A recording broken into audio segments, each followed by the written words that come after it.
Qu'est-ce que vous aimez moins dans le Marais? Je crois qu'il n'y a rien que j'aime moins dans le Marais. Si peut-être qu'il y a une chose qui m'agace, c'est que j'y habite pas et que j'aimerais bien y habiter. Mais j'ai la chance de venir tous les jours, pousser la porte de mon hôtel particulier pour aller faire un petit tour, saluer Greuze ou d'autres artistes avant de me mettre à mon bureau.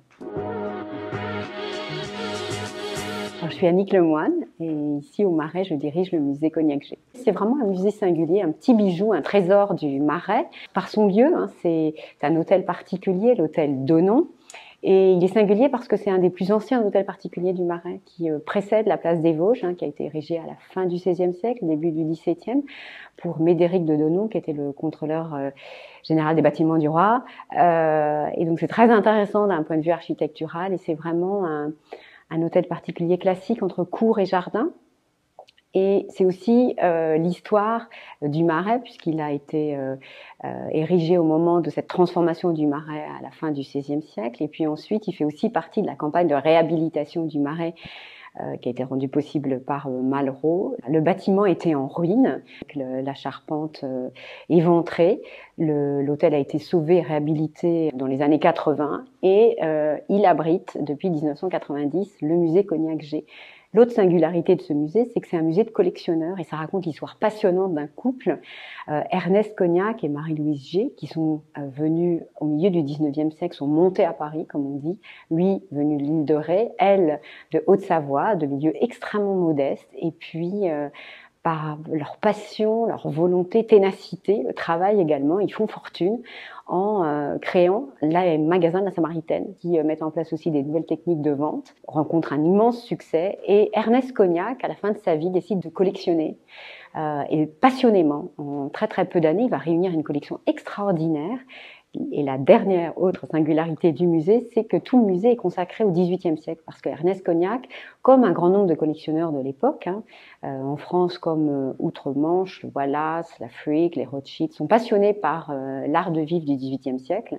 Et donc Ernest Cognac réunit une collection extraordinaire des plus grands artistes du XVIIIe, français mais pas uniquement.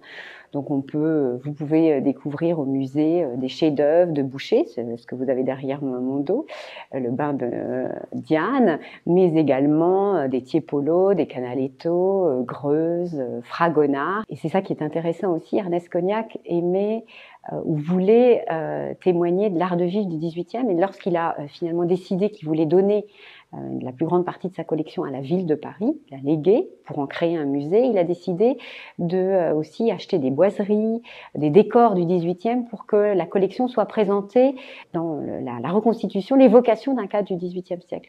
Et c'est, je crois, l'une des raisons du charme de ce musée, parce qu'on a l'impression de rentrer dans l'intimité du XVIIIe siècle, et donc vous pouvez découvrir les plus grands peintres, mais également les grands ébénistes. On a les grands noms, Ben, Westmeiler, les objets décoratifs, la sculpture avec une très jolie galerie de terre cuite. Et alors peut-être une singularité moins connue, je vous invite à aller les voir, notre musée est aussi riche d'une collection de petits objets, ce qu'on appelle les objets de vertu, qui sont ces petits objets luxueux, avec un travail souvent d'orfèvrerie extraordinaire, qui étaient ces objets de luxe qu'on s'offrait, comme des tabatières, les bonbonnières, une petite boîte à mouches. Et puis, peut-être un de mes objets préférés, c'est le pistolet à parfum, qui permettait de se parfumer avec cet objet ravissant. Et l'usage de ces objets déterminait aussi un comportement. Il y avait une manière de sortir de sa poche sa tabatière, son pistolet à parfum. Donc ces objets permettent de découvrir aussi l'art de vivre et le comportement des hommes et des femmes du XVIIIe siècle. Mais il y a aussi un dernier bijou dont je voudrais parler, parce que c'est ça qui m'avait amené la première fois au musée. Le musée Cognac-G est aussi le lieu où vous pouvez voir un merveilleux Rembrandt, un Rembrandt de jeunesse, le tableau qu'il a réalisé à 20 ans, l'ânesse de Balaam, et c'est le tableau le plus précoce de Rembrandt qu'on peut voir à Paris.